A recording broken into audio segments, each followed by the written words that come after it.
Hi guys, Dr. Mcayla Sarno here. Do you have a habit, I know we all do, of taking things personal? For example, when someone takes your car space, your parking lot space, or when someone cuts you off on the freeway, or when somebody just treats you a certain way. Well, there's a reason for that. And the reason why I'm going to talk about this just briefly is because it's something that we all do, and it's something that just gets us stuck and slows us down and causes us all sorts of other issues that trail behind it. But, I've been hearing this theme all week, and, things happen and someone will come in and they'll, kind of talk about, how the anger and the frustration behind it. And what's really interesting is we make this really big assumption, and it's a very unconscious, automatic thing that we do, which is, let's say somebody takes your parking space, and you think to yourself, and you feel that anger, you feel that frustration, you think to yourself, why would they do that? And it feels very personal, as if they did it to personally attack you, or they did it to, ruin or impact your day, that it was calculated and thought out. But the biggest assumption we make is, when you think about it, would you take somebody else's space in the same manner? Would you cut someone off the way that someone else cut you off on the freeway that caused you to feel so much frustration and anger? Would you hurt somebody or treat somebody the way that somebody treated you that caused you the frustration and the anger? And most likely, if you're frustrated and you're angry, you wouldn't. And that's why we get so angry and frustrated, because we wouldn't do that. And because you might not do the same things that cause you so much anger in other people, or so much hurt, or whatever that emotion is, because you wouldn't do it, it's hard to understand why somebody else would. It doesn't make sense.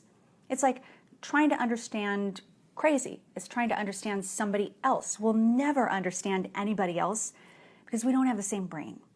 We don't have the same experiences. We don't have the same memories. We don't have the same neural templates.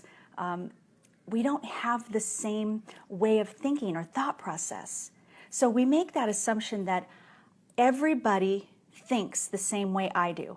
Everybody feels the same way I do. Everybody has the same values that I do. And if we make that assumption, then when things or people do things that we would never do, the only reason we would do it, if it's not something we would naturally do, then we would only be doing it intentionally, right? And so that's why we feel that it's intentional from other people.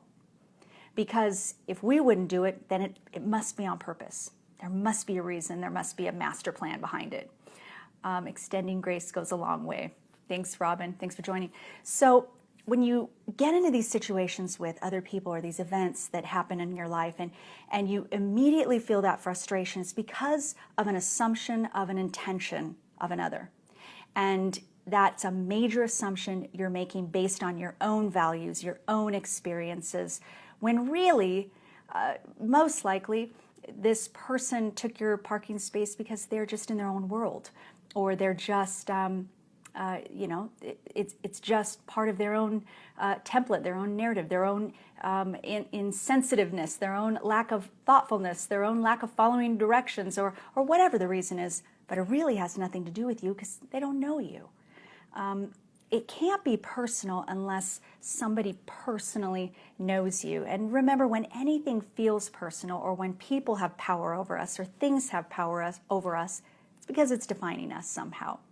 So you always just want to consider, don't make assumptions, don't assume people think the way you do. Everybody has a different brain. And because of that, because of all of our memories and our experiences, all of our thoughts, our actions and behaviors are all a direct result of our personal experiences and our memories. So it's not personal, so don't take it personal. All right, have an amazing day. And as I always say, here's to living.